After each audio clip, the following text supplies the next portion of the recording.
This is a quick demonstration of how to activate and set up the Kidsoft integration on Storypark. This is assuming that you've already got confirmation from Kidsoft that the integration is set up on their end, and also from Storypark that they've inputted your service pin on their end and activated it as well. Once you've got confirmation from both parties, you can go to your account page on Storypark by clicking the gear symbol at the top right and then clicking account, which will bring you to this page on your screen right now. If you scroll down to the bottom of this section, you'll see a new section called Apps. From here, you can click on Set Up Syncing. This will bring up all of the children's names from Kidsoft that have been brought through to Storypark.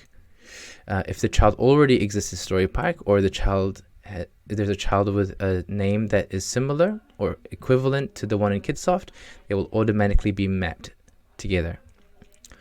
If you want to change that, you can click on the drop down arrow for any child, and you can choose Add to Storypark to set up a new profile for that child.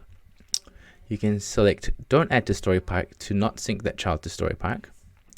Or you can choose a different child's name in case that the mapping was wrong and you want to map it to a different child. Once you're happy with the mapping, you can scroll down. You can also map the rooms as well. And once you're happy with the mapping of the rooms and of the children, you can click on Setup Now. And once you've done that, a notice will pop up just to let you know what's going to happen. Once connected, removing or adding profiles should be done in Kidsoft, not in Storypark. New profiles added to Kidsoft will automatically be added to Storypark. However, new profiles added in Storypark won't automatically be added to Kidsoft. So Kidsoft is your source of truth. Anything added or removed is done through Kidsoft and automatically push through to Storypark.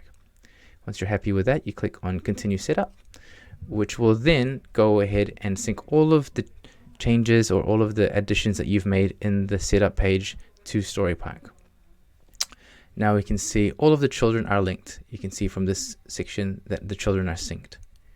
If I want to change anything, I can click on the drop down arrow again and change it to however I want to suit, whether I want to add a new child or don't add, or map the child to a different child again. And then I can click on Update. So that is a quick demonstration of the Kidsoft integration in Storypark. If you have any questions, get in contact with us at any time. Get at hello@storypark.com or on our 1-800 number. Our details are on our website at storypark.com. Thanks. Bye.